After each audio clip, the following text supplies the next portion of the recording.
믿기 힘든 일이 미국에서 벌어지고 있습니다. 보스턴의 한 엘리트 사립여고 1년 등록금만 7만 5천 달러, 우리 돈으로 1억 원에 육박하는 학교입니다. 이곳 학생 18명이 올해 봄 한국 문화 탐방을 다녀왔는데요. 돌아온 후 벌어진 일이 충격적입니다. 한 학생이 틱톡에 올린 30초짜리 영상이 단 3일 만에 조회수 350만을 기록했고 댓글창은 난리가 났습니다. 이게 진짜야? CG 아니야? 한국이 미국보다 앞서 있는 거 아니야? 더 놀라운 건 학부모들의 반응입니다. 다음 수학여행도 꼭 한국으로 보내주세요. 15년차 인솔 책임자인 데이비드 밀러 선생은 이렇게 고백했습니다. 30개국 이상을 학생들과 방문했지만 귀국 후 이렇게 변한 아이들은 처음 봅니다. 과연 그 6일간 무슨 일이 있었을까요? 미국 교육자가 직접 목격한 충격의 현장, 지금 공개합니다. 시작에 앞서 좋아요와 구독 눌러주시면 한국의 더 많은 이야기를 소개하는 데에 큰 힘이 됩니다. 안녕하세요. 저는 보스턴에서 15년째 고등학교 국제교류 프로그램을 담당하고 있는 교사입니다. 올해 봄 제 교직 생활에서 가장 기억에 남는 여행을 다녀왔습니다. 우리 학교 2학년과 3학년 여학생 18명을 데리고 한국을 방문했던 일이지요. 아이들 대부분은 의사나 변호사, 사업가 집안에서 자란 학생들이었고 해외여행 경험도 제법 있는 편이었습니다. 유럽의 주요 도시들은 이미 가봤고 일본이나 캐나다 같은 곳도 낯설지 않은 아이들이었어요. 솔직히 말씀드리면 저 역시 한국에 대해 잘 알지 못했습니다. 삼성이나 현대 같은 대기업 이름 정도는 들어봤지만 그 나라가 어떤 모습인지 구체적으로 상상하기는 어려웠지요. 학교 측에서 이번 목적지를 한국으로 정했을 때도 크게 기대하지 않았습니다. 그저 아시아 문화를 체험하는 정도로 생각했던 거예요. 인천공항에 도착한 건 밤 11시가 조금 넘은 시각이었습니다. 긴 비행으로 모두 지쳐 있었고 빨리 호텔에 가서 쉬고 싶다는 생각뿐이었지요. 비행기에서 내려 입국장으로 향하는 통로를 걷는데 이상한 느낌이 들기 시작했습니다. 심야 시간인데도 공항 전체가 마치 나처럼 환하고 깨끗했거든요. 보스턴 로건 공항은 밤 10시만 넘어도 분위기가 확 달라집니다. 문 닫는 상점이 늘어나고 조명도 어두워지며 청소 상태도 낮과는 비교가 안 되지요. 그런데 인천공항은 완전히 다른 세계였습니다. 바닥이 거울처럼 반짝거렸고 안내 데스크마다 직원들이 환한 표정으로 서 있었어요. 피곤한 기색이라곤 전혀 찾아볼 수 없었습니다. 학생 한 명이 제 옆으로 다가와 작은 목소리로 물었습니다. 왜 이렇게 조용하고 깨끗하냐고요? 저도 똑같은 생각을 하고 있었습니다. 수많은 사람들이 오가는 국제공항인데 소음도 별로 없고 어수선한 느낌이 전혀 없었거든요. 모든 게 질서정연하게 흘러가고 있었습니다. 입국 심사를 기다리는 동안 더욱 놀라운 광경을 목격했습니다. 우리 일행이 갑자기 나타난 외국인 학생 단체였는데도 공항 직원들이 전혀 당황하지 않았어요. 오히려 영어가 유창한 직원이 순식간에 배치되어 모든 절차를 안내해 주었습니다. 자동 출입국 심사 시스템을 처음 보는 학생들도 있었는데 직원이 하나하나 친절하게 도와주었지요. 미국에서는 입국 심사에 한두 시간 걸리는 게 당연합니다. 줄도 길고 질문도 까다로우며 직원들 표정도 대체로 무뚝뚝하지요. 불쾌한 경험을 하는 경우도 드물지 않습니다. 그런데 인천공항에서는 모든 과정이 15분 만에 끝났습니다. 학생들도 놀란 표정이었어요. 수화물을 찾으러 가는 길에 대형 전광판이 눈에 들어왔습니다. 실시간으로 짐의 위치가 표시되고 있었거든요. 몇 번 컨베이어 벨트에서 나오는지, 몇 분 후에 도착하는지까지 정확하게 나와 있었습니다. 보스턴 공항에서는 짐 찾는 데만 30분 이상 걸리는 경우가 많습니다. 어디서 나오는지도 불명확하고 한참을 기다려야 하는 일이 부지기수였지요. 안내판에 표시된 시간을 확인하고 해당 위치로 갔더니 정말 그 시간에 딱 맞춰 짐이 나왔습니다. 학생 몇 명이 서로 눈을 마주치며 고개를 끄덕였어요. 시스템이 정확하게 작동한다는 걸 실감한 순간이었습니다. 공항을 빠져나와 호텔로 가는 리무진 버스를 탔습니다. 자정이 넘은 시각이었는데도 버스는 깨끗했고 좌석도 편안했습니다. 기사님이 외국인 승객임을 알아채시고는 영어로 친절하게 안내해 주셨지요. 서울까지 약 1시간 정도 걸린다는 설명과 함께 안전벨트를 꼭 매라고 당부하셨습니다. 버스가 출발하면서 창밖 풍경이 펼쳐졌습니다. 새벽 시간인데도 고속도로는 환하게 조명되어 있었고 차량들이 질서정연하게 흐르고 있었습니다. 끼어들기나 난폭 운전 같은 건 보이지 않았어요. 보스턴의 밤 고속도로는 어둡고 위험한 느낌인데 이곳은 완전히 달랐습니다. 서울 시내로 접어들면서 학생들 사이에서 작은 소란이 일었습니다. 창밖으로 보이는 편의점들 때문이었지요. 새벽 1시가 넘었는데도 불이 환하게 켜져 있었고 사람들이 자연스럽게 드나들고 있었습니다. 보스턴에서는 밤 11시만 넘으면 대부분의 가게가 문을 닫습니다. 편의점조차 밤늦은 시간에는 혼자 가기 꺼려지는 분위기이지요. 더 놀라운 건 새벽 시간에도 젊은 여성들이 혼자 거리를 걷고 있다는 사실이었습니다. 헤드폰을 끼고 편안하게 걷는 모습, 편의점에서 나와 음료를 마시며 천천히 걸어가는 모습이 너무나 자연스러워 보였어요. 미국에서는 절대 볼 수 없는 광경이었습니다. 한 학생이 창문에 얼굴을 바짝 대고 한참을 바라보더니 작게 중얼거렸습니다. 미국에서는 저렇게 못한다고요. 맞는 말이었습니다. 뉴욕이나 보스턴 같은 대도시에서 새벽 2시에 여성 혼자 거리를 걷는다는 건 상상하기 어려운 일이거든요. 강남 지역으로 들어서면서 고층 빌딩들이 시야에 들어왔습니다. 불이 꺼지지 않은 사무실들, 화려한 네온 사인들, 도시 전체가 살아 움직이고 있었지요. 한강을 건너는 다리 위에서 본 야경은 정말 장관이었습니다. 강 양쪽으로 펼쳐진 빌딩 숲과 물 위에 반사된 조명들이 어우러진 풍경은 보스턴이나 뉴욕의 야경과는 또 다른 웅장함이 느껴졌습니다. 호텔에 도착한 시각은 새벽 2시가 조금 넘어서였습니다. 그런데 놀랍게도 호텔 주변은 여전히 활기차 보였어요. 24시간 영업하는 식당들이 불을 밝히고 있었고 편의점에도 사람들이 있었습니다. 보스턴에서는 새벽 2시면 거리가 텅 비고 돌아다니는 것 자체가 위험하다고 여겨지는 시간인데 말입니다. 체크인을 하면서 마지막 감동을 받았습니다. 프런트 직원이 학생들의 연령대를 고려해서 조용한 층으로 객실을 배정해 주었거든요. 다음 날 아침 식사 시간과 주변 편의시설까지 자세히 안내해 주었습니다. 새벽 2시가 넘은 시간인데도 피곤한 기색 하나 없이 따뜻한 미소로 맞아주시는 모습이 인상 깊었어요. 객실로 올라가는 엘리베이터 안에서 학생들이 서로 눈을 마주쳤습니다. 말하지 않아도 같은 생각을 하고 있다는 게 느껴졌지요. 아직 공항에서 호텔까지 이동한 게 전부였습니다. 단 1시간 남짓한 시간이었어요. 그런데 벌써 우리가 알던 세상과는 전혀 다른 곳에 와 있다는 느낌이 들었습니다. 그날 밤 저는 쉽게 잠들 수가 없었습니다. 앞으로 며칠 동안 이 나라에서 또 어떤 것들을 보게 될지 그때는 상상조차 하지 못했습니다. 몇 시간 후 시차 때문에 잠을 설친 학생 몇 명이 복도에서 웅성거리기 시작했습니다. 배가 고프다는 거였어요. 시계를 보니 새벽 6시가 조금 넘은 시각이었습니다. 솔직히 난감했습니다. 이른 새벽에 문을 연 식당을 찾기란 어느 나라에서든 쉽지 않은 일이니까요. 보스턴에서도 새벽 6시에 제대로 된 식사를 하려면 꽤 애를 먹어야 합니다. 호텔 조식은 7시부터였고 배고픈 학생들을 1시간이나 더 기다리게 할 수는 없었지요. 프런트에 내려가 혹시 근처에 아침 일찍 여는 식당이 있느냐고 물었습니다. 직원분이 환하게 웃으며 대답하셨어요.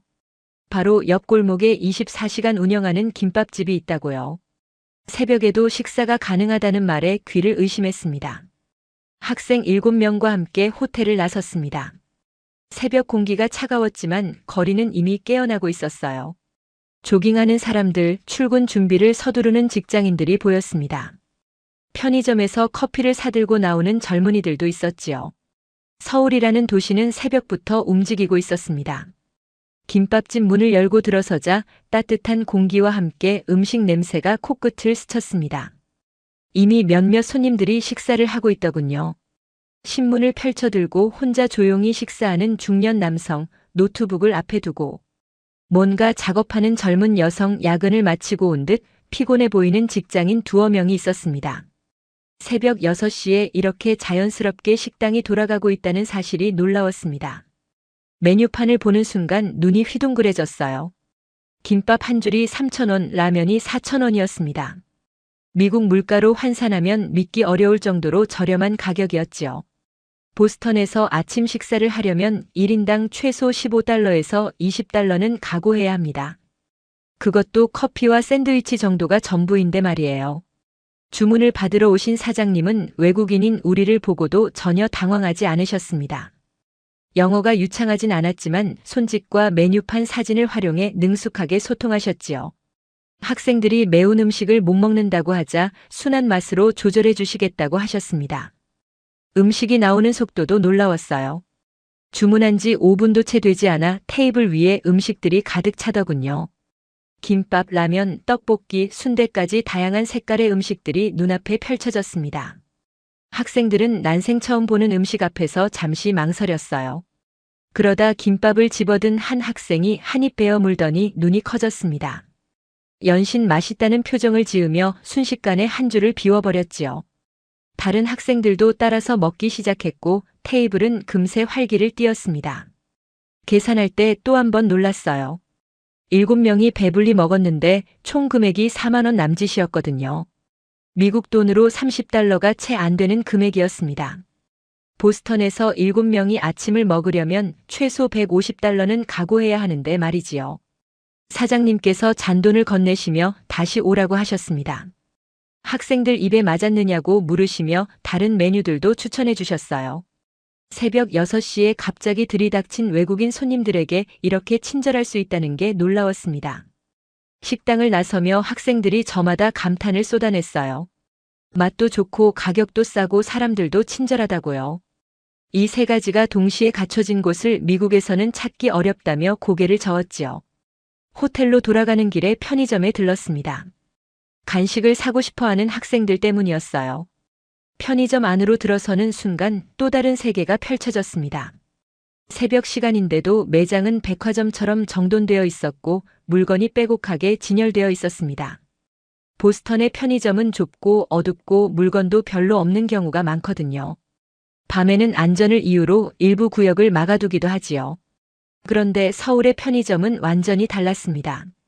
더욱 놀라운 건 편의점에서 할 수 있는 일들이었어요. 물건만 파는 게 아니라 택배도 보내고 공과금도 내고 은행 업무까지 볼 수 있다고 하더군요.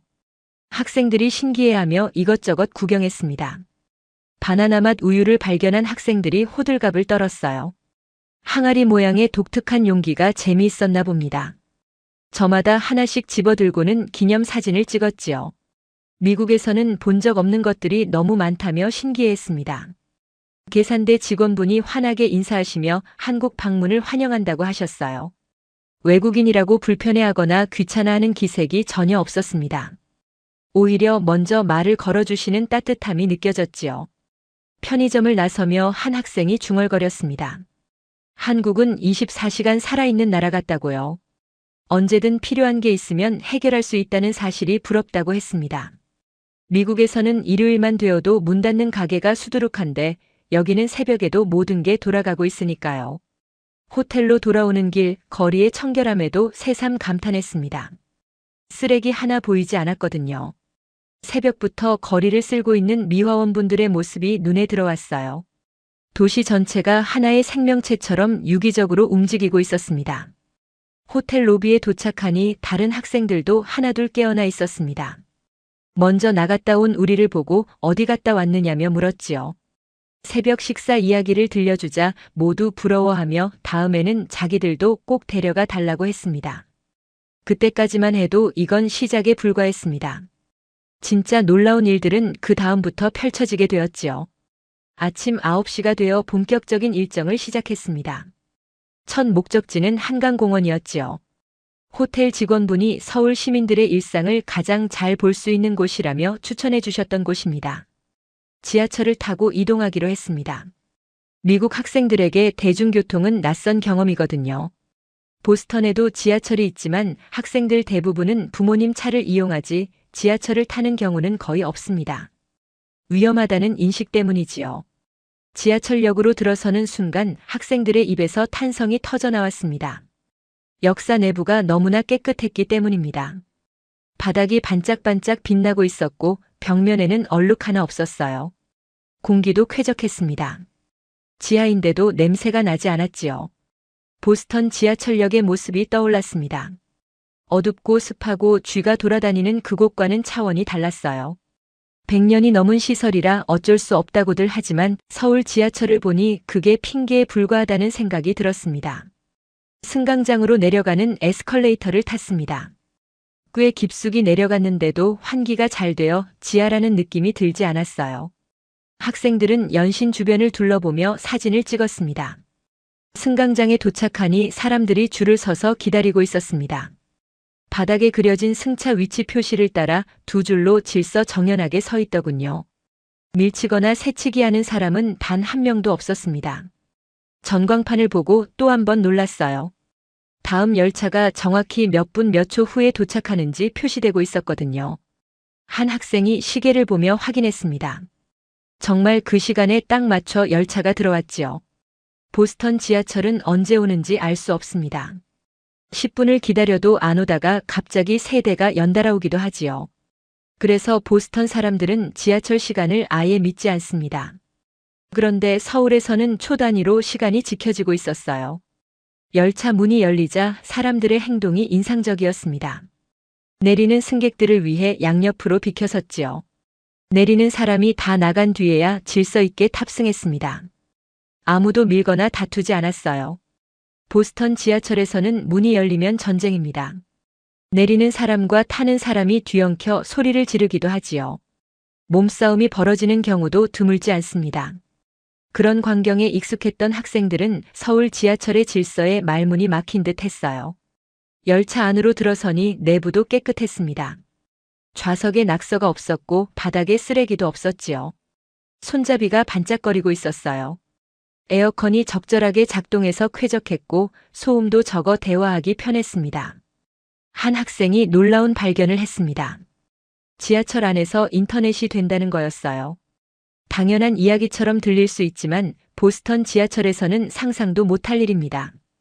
터널 안에서는 완전히 단절되거든요. 학생들은 바로 가족들에게 사진을 전송하기 시작했지요. 목적지역에 도착해 지상으로 올라왔습니다. 눈앞에 한강이 펼쳐지는 순간 학생들의 입에서 다시 탄성이 터졌어요.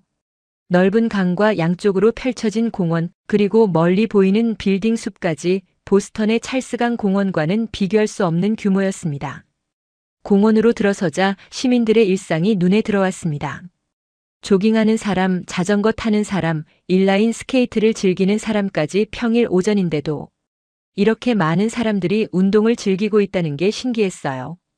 가장 인상적이었던 건 강변을 따라 설치된 공공운동기구들이었습니다. 누구나 무료로 사용할 수 있다는 안내판을 보고 학생들이 놀라더군요. 미국에서 운동하려면 헬스장에 돈을 내고 등록해야 하거든요. 월 $100가 넘는 경우도 흔하지요. 그런데 여기서는 시민 누구나 공짜로 운동할 수 있었습니다. 한 할아버지께서 운동기구를 사용하고 계셨어요. 학생 하나가 용기를 내어 다가갔습니다. 언어가 통하지 않아 손짓으로 소통했는데 할아버지께서 환하게 웃으시며 기구 사용법을 알려주셨습니다. 매일 아침 이곳에서 운동한다고 하셨지요. 그 모습을 보며 학생들이 고개를 끄덕였어요. 한국 어르신들이 건강해 보이는 이유를 알 것 같다고들 했습니다. 운동할 수 있는 환경이 이렇게 잘 갖춰져 있으니까요. 공원 벤치에 앉아 잠시 쉬며 주변을 둘러봤습니다. 가족 단위로 나온 사람들이 많았어요. 아이와 자전거를 타는 아버지, 유모차를 밀며 산책하는 어머니들, 평화로운 일상의 풍경이 그림처럼 펼쳐져 있었지요. 특히 눈에 띈 건 반려견과 산책하는 사람들이었습니다. 모두 목줄을 착용하고 있었고 배변 봉투를 손에 들고 있었어요. 한 남성이 반려견의 배변을 치우는 모습을 보며 학생들이 감탄했습니다. 보스턴에서도 규정상 치워야 하지만 실제로 지키는 사람은 많지 않거든요. 점심때가 되자 신기한 광경을 목격했습니다. 공원 곳곳에 작은 편의점과 카페가 있었는데 사람들이 도시락을 사서 잔디밭에 앉아 먹고 있었지요. 우리도 따라해보기로 했습니다. 편의점에서 삼각김밥과 음료를 샀어요. 강변에 자리를 잡고 앉아 식사를 시작했습니다. 바람이 시원하게 불어왔고 강물이 햇빛에 반짝거렸어요. 학생들은 이런 경험이 처음이라며 연신 사진을 찍어댔습니다. 식사를 마치고 나서 더 놀라운 일이 벌어졌습니다. 아무도 시키지 않았는데 학생들이 자발적으로 쓰레기를 모으기 시작한 거예요. 주변 한국 사람들이 그렇게 하는 걸 보고 따라한 거였지요. 쓰레기통을 찾아버리러 가면서 공원 전체를 다시 둘러봤습니다. 정말 쓰레기가 하나도 없었어요. 이렇게 큰 공원에 이렇게 많은 사람들이 있는데도 바닥이 깨끗했습니다. 보스턴 공원은 주말만 되면 쓰레기로 넘쳐나거든요. 청소 인력이 부족해서 그렇다고들 하지만 한강공원을 보니 결국 시민의식의 문제라는 생각이 들었습니다. 공원을 나서기 전에 한 가지 더 눈에 띈 것이 있었습니다. 공공 자전거 대여 시스템이었지요. 따릉이라는 이름의 자전거들이 정거장마다 줄지어 서 있었어요. 스마트폰으로 간단하게 빌릴 수 있다고 했습니다. 한 학생이 요금을 확인하고는 경악했어요. 1시간에 1,000원, 미국 돈으로 1달러도 안 되는 가격이었거든요. 보스턴에도 비슷한 시스템이 있지만 가격이 몇 배나 비싸고 자전거 상태도 별로 좋지 않지요. 게다가 도난이나 파손도 심해서 이용하기 꺼려지는 경우가 많습니다. 오후 2시쯤 공원을 나섰습니다. 학생들은 한강에서 보낸 시간을 오래 기억할 거라고 했어요. 안전하고 깨끗하고 모두가 서로를 배려하는 문화, 그게 가장 인상 깊었다고들 했습니다. 다음 목적지는 코엑스였습니다. 학생들이 쇼핑을 원하기도 했지만 제가 꼭 보여주고 싶은 곳이 있었거든요. 바로 별마당 도서관이었습니다. 코엑스몰에 들어서자 학생들의 눈이 다시 휘둥그레졌습니다. 지하에 이렇게 거대한 쇼핑몰이 있다는 사실에 놀란 거지요. 천장이 높고 조명이 밝아서 지하라는 느낌이 전혀 들지 않았어요. 별마당 도서관에 도착한 순간 학생들은 말을 잃었습니다. 천장까지 치솟은 거대한 책장들, 그 안에 빼곡히 꽂힌 수만 권의 책들이 눈앞에 펼쳐졌거든요. 도서관이라기보다는 하나의 예술 작품 같았지요. 하지만 제가 학생들에게 보여주고 싶었던 건 건물이 아니었습니다. 그 안에서 책을 읽고 있는 사람들이었지요. 평일 오후인데도 많은 시민들이 책을 펼쳐들고 있었어요. 자리를 잡고 앉아 조용히 독서에 몰두하는 모습이 인상적이었습니다. 특히 눈에 띈 건 정장을 입은 젊은 직장인들이었습니다. 점심시간이 지난 오후였는데도 책을 읽고 있더군요. 한 학생이 조용히 물었습니다. 저 사람들은 일하지 않느냐고요. 아마 잠깐 시간을 내서 온 것 같다고 대답했습니다. 그 말을 듣고 학생들이 숙연해졌어요. 바쁜 직장인들이 점심시간에 커피숍 대신 도서관을 찾는 문화, 미국에서는 상상하기 어려운 풍경이었거든요. 보스턴 직장인들의 점심시간은 대개 샐러드를 사들고 책상으로 돌아가거나 커피를 마시며 스마트폰을 보는 게 전부니까요. 1시간 정도 도서관에 머물렀습니다. 학생들은 각자 관심 있는 분야의 책을 살펴봤어요. 영어로 된 한국 소개 책자를 읽는 학생도 있었고 한국어 학습서를 뒤적이는 학생도 있었습니다. 사진집을 넘기며 한국의 풍경에 감탄하는 학생들도 많았어요. 도서관을 나서면서 한 학생이 말했습니다. 한국이 왜 이렇게 빠르게 발전했는지 알 것 같다고요.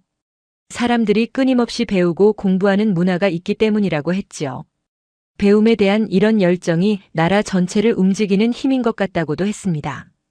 그 말에 다른 학생들도 고개를 끄덕였어요. 미국은 공부를 싫어하는 분위기가 있거든요. 책 읽는 걸 재미없는 일로 여기고 공부 열심히 하는 애들을 이상하게 보는 문화가 있지요. 그런데 한국은 완전히 반대였습니다. 코엑스몰을 둘러보며 쇼핑도 했습니다. 학생들이 특히 좋아했던 건 한국 화장품 매장이었어요. 한국 화장품의 품질이 좋다는 건 미국에서도 유명하거든요. 학생들이 이것저것 테스트해보며 즐거워했습니다.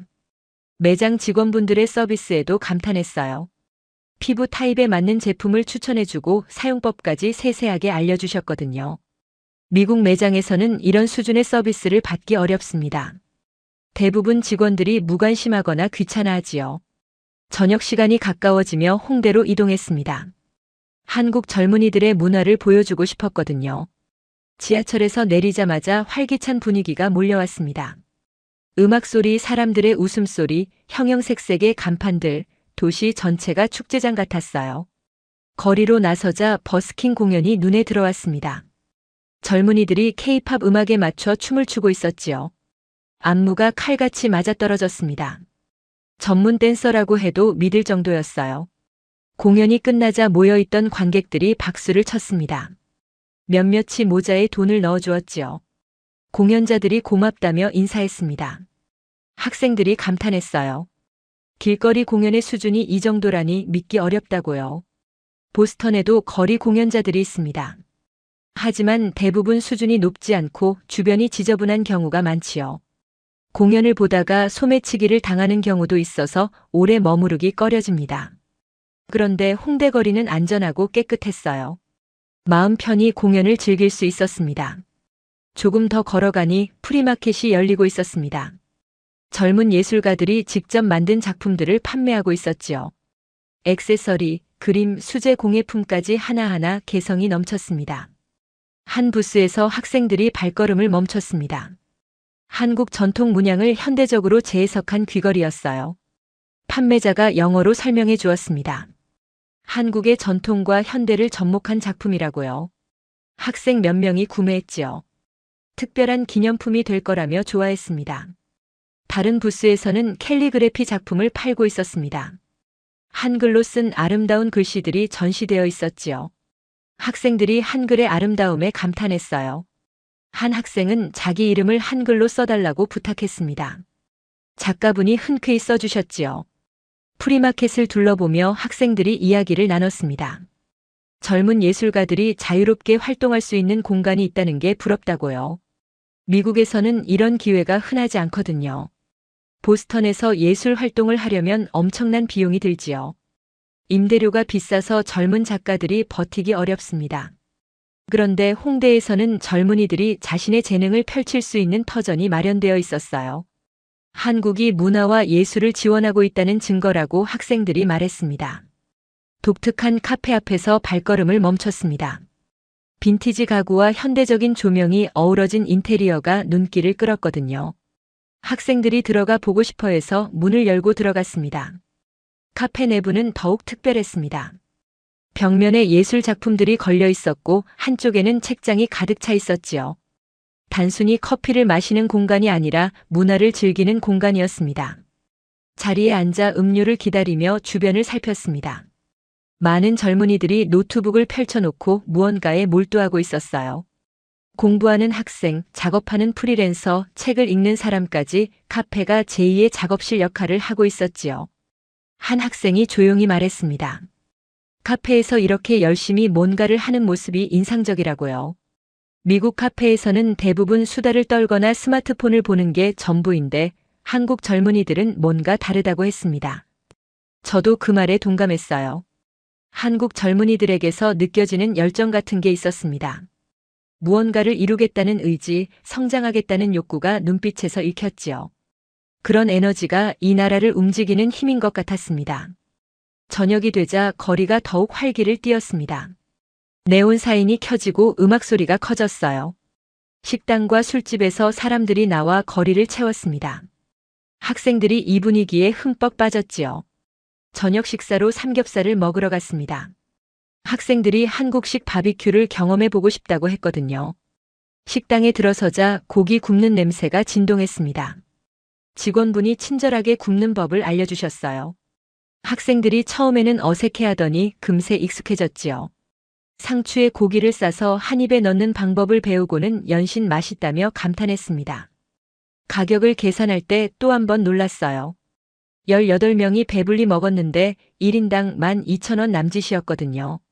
미국에서 같은 수준의 바비큐를 먹으려면 1인당 40달러는 각오해야 합니다. 학생들이 고개를 저으며 믿을 수 없다고 했지요. 호텔로 돌아가는 길 밤거리를 걸으며 학생들과 이야기를 나눴습니다.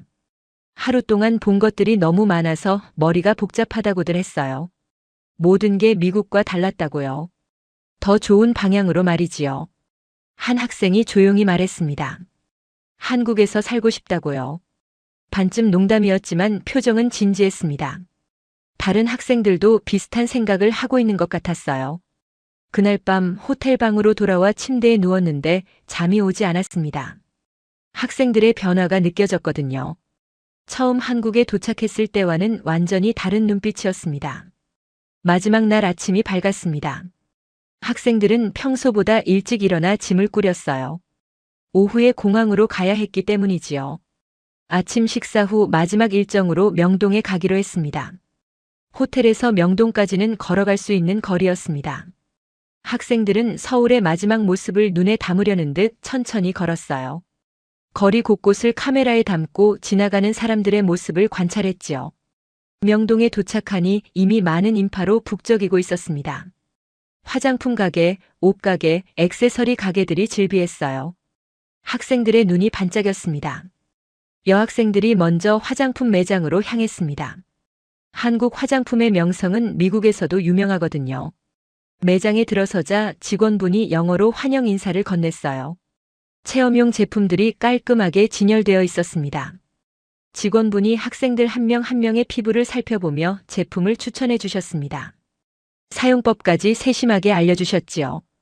이런 수준의 서비스에 학생들이 감동했어요. 미국 매장에서는 경험하기 어려운 것이었습니다. 한 학생은 쇼핑백 가득 제품을 샀습니다. 본인 것만이 아니라 어머니, 언니, 친구들 선물까지 준비했지요. 가격도 합리적이고 품질도 좋다며 만족해했어요. 길거리 음식 코너에서 간식을 샀습니다. 호떡을 처음 맛본 학생들이 환호했어요. 달콤하고 따뜻한 맛에 푹 빠졌지요. 붕어빵도 신기해했습니다. 생선 모양인데 왜 팥이 들어있느냐며 웃었어요. 기념품 가게에 들어갔습니다. 한국 전통 상품들이 현대적으로 재해석되어 있었지요. 한복 인형, 전통 문양 엽서, 한글이 프린트된 옷까지 학생들이 집에 가져갈 선물을 정성껏 골랐습니다. 가게 주인분이 외국인 학생들에게 특별히 할인을 해주셨습니다. 한국을 찾아와서 고맙다고 하셨지요. 학생들이 그 따뜻함에 또 한 번 감동했어요. 한국 사람들의 정을 느꼈다고들 했습니다. 점심으로 비빔밥을 먹었습니다. 식당에 들어가니 외국인 관광객들로 북적였어요. 메뉴판에 사진과 영어 설명이 있어서 주문하기 쉬웠습니다. 비빔밥이 나오자 학생들이 감탄했어요. 색깔이 너무 예뻤거든요. 빨강, 노랑, 초록, 하양, 다양한 색깔의 재료들이 어우러져 하나의 작품 같았지요. 직원분이 비비는 방법을 알려주셨어요. 학생들이 따라하며 즐거워했습니다. 식사 후 명동 성당에 들렀습니다. 오래된 건물의 웅장함에 학생들이 숙연해졌어요. 잠시 안으로 들어가 조용히 앉아 있었습니다. 평화로운 시간이었지요. 성당 앞 계단에 앉아 잠시 쉬며 이야기를 나눴습니다. 학생들이 며칠간의 경험을 되돌아봤어요. 예상했던 것보다 훨씬 좋았다고들 했습니다. 한국을 전혀 몰랐는데 이제는 가장 좋아하는 나라가 되었다고요. 한 학생이 조용히 말했습니다. 꼭 다시 오고 싶다고요. 더 오래 머물고 싶다고도 했지요. 다른 학생들도 고개를 끄덕였습니다. 며칠이 너무 짧았다는데 모두가 공감했어요. 오후가 되어 호텔로 돌아갔습니다. 짐을 찾아 공항으로 향하는 버스에 올랐지요. 학생들은 무거운 쇼핑백을 들고도 표정이 밝았어요. 한국에서 산 물건들이 소중한 추억이 될 거라며 웃었습니다. 버스가 출발하자 학생들은 창밖을 바라봤습니다. 스쳐 지나가는 서울의 모습을 눈에 담으려는 듯 했지요. 누군가 조용히 중얼거렸습니다. 꼭 다시 올 거라고요. 인천공항에 도착했습니다. 며칠 전 처음 발을 디뎠던 바로 그곳이었지요. 하지만 학생들의 마음은 완전히 달라져 있었어요. 처음의 호기심은 사라지고 아쉬움만 가득했습니다. 체크인을 하며 직원분께 인사했습니다. 한국에서의 시간이 정말 좋았다고요. 직원분도 미소 지으며 다시 방문해 달라고 하셨지요. 한국을 좋아해줘서 감사하다고도 하셨어요. 비행기가 이륙하고 창밖으로 한국 땅이 멀어져 갔습니다. 학생들이 작아지는 불빛들을 바라보며 아쉬워했지요. 누군가 사진을 찍었습니다. 한국의 마지막 모습을 남기려고요. 보스턴 공항에 도착한 건 다음 날이었습니다. 학부모님들이 마중 나와 계셨어요. 학생들이 한꺼번에 한국 이야기를 쏟아내기 시작했습니다.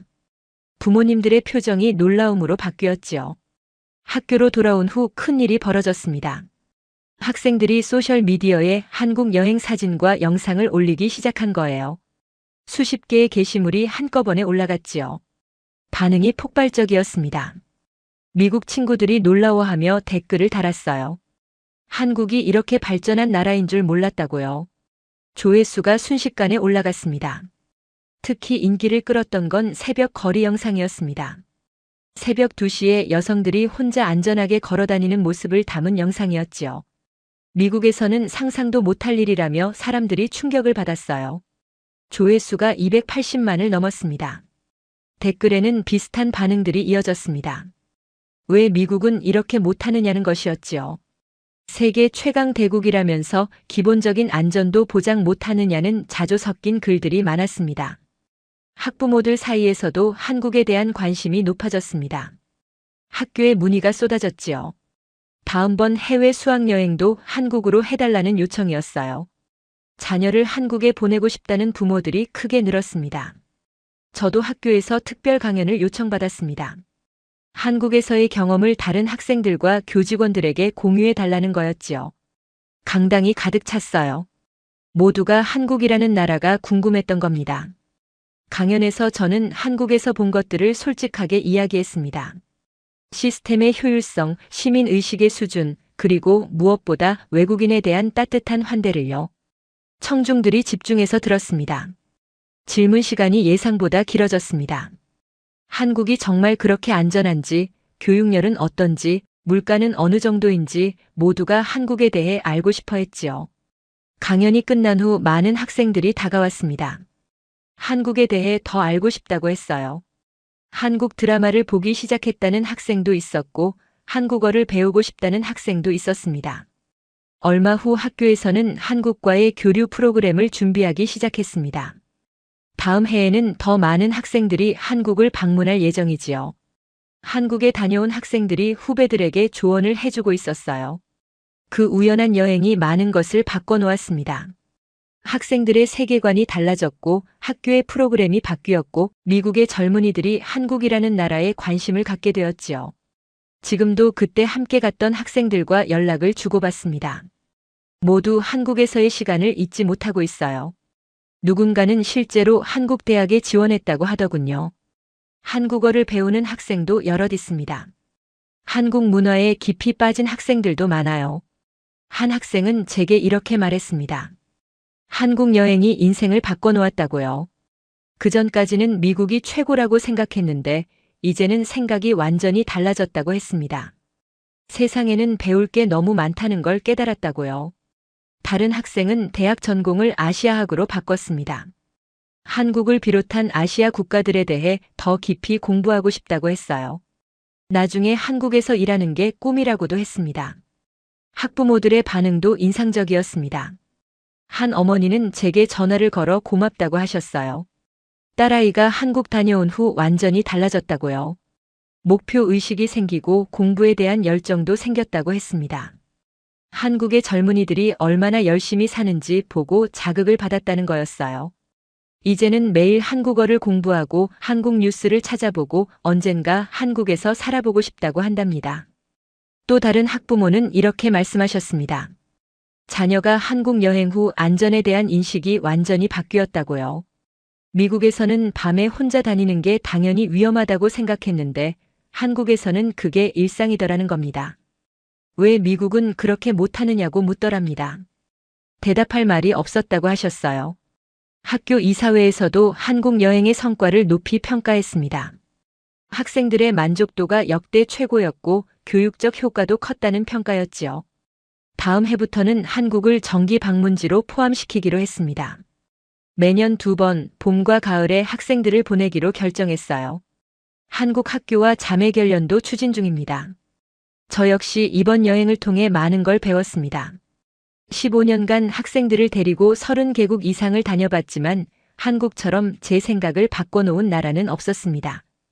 효율적인 시스템, 높은 시민의식, 안전한 사회, 교육에 대한 열정, 그리고 무엇보다 외국인을 진심으로 환대하는 문화까지 한국은 정말 특별한 나라였습니다.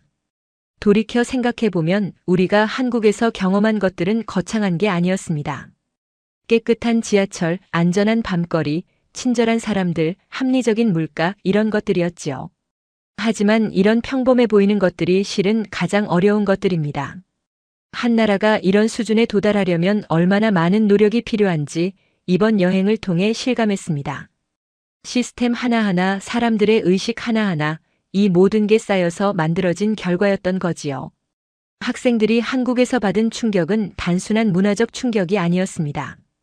더 나은 사회가 가능하다는 걸 직접 목격한 충격이었어요. 미국이 최고라고 배워왔던 아이들이 어떤 면에서는 한국이 더 앞서 있다는 걸 깨달은 겁니다. 그리고 그 깨달음이 아이들을 변화시켰습니다. 세상을 바라보는 시각이 넓어졌고 배움에 대한 열정이 생겼고 더 나은 사회를 만들고 싶다는 의지가 생겼지요. 지금도 가끔 그때의 여행을 떠올립니다. 인천공항에 처음 도착했을 때의 놀라움, 새벽 거리를 걸으며 느꼈던 안전함, 지하철에서 본 질서, 한강공원의 평화로움, 별마당 도서관에서 책 읽던 사람들, 홍대 거리의 활기, 그리고 학생들의 변화해가는 표정들까지 모든 순간이 생생합니다. 그 여행은 단순한 수학여행이 아니었습니다. 학생들에게는 세상을 보는 눈을 열어준 경험이었고 저에게는 교육자로서 가장 보람 있었던 순간이었습니다. 15년간 많은 학생들을 가르쳤지만 한국 여행만큼 학생들에게 큰 영향을 준 프로그램은 없었습니다. 그리고 그 영향은 지금도 계속되고 있습니다. 학생들이 친구들에게 한국 이야기를 하고 그 친구들이 또 한국에 관심을 갖게 되고 이런 식으로 점점 더 많은 사람들이 한국에 대해 알게 되고 있습니다. 이것이 바로 문화의 힘이 아닐까 생각합니다. 거창한 선전이나 홍보가 아니라 실제로 경험한 사람들의 진심 어린 이야기가 퍼져나가는 것, 그게 가장 강력한 영향력을 만들어내는 것 같습니다. 한국이라는 나라가 우리 학생들에게 보여준 것은 결국 가능성이었습니다. 더 안전한 사회, 더 효율적인 시스템, 더 친절한 문화, 이 모든 게 가능하다는 것을요. 그리고 그 가능성을 본 아이들은 이제 자신들의 삶에서도 그런 변화를 만들어가고 있습니다. 이 이야기를 나누는 이유는 자랑하기 위해서가 아닙니다. 한 번의 여행이 얼마나 큰 변화를 만들어낼 수 있는지 직접 경험하는 것이 얼마나 중요한지 말씀드리고 싶어서입니다. 책이나 영상으로 100번 듣는 것보다 한 번 직접 보고 느끼는 게 훨씬 강력합니다. 그래서 앞으로도 계속 학생들을 한국에 보낼 예정입니다. 더 많은 아이들이 한국을 경험하고 세상을 보는 눈을 넓히고 더 나은 미래를 꿈꾸길 바랍니다. 그것이 교육자로서 제가 할 수 있는 가장 의미 있는 일이라고 생각합니다. 오늘 사연은 여기까지입니다. 한국 여행으로 세계관 바뀐 미국 학생들 스토리 어떠셨나요? 사연의 주인공에게 응원의 댓글을 남겨주세요. 지금까지 감동정거장에서 사연 전해드렸습니다. 사연이 마음에 드셨다면 좋아요와 구독 부탁드립니다. 시청해주셔서 감사합니다.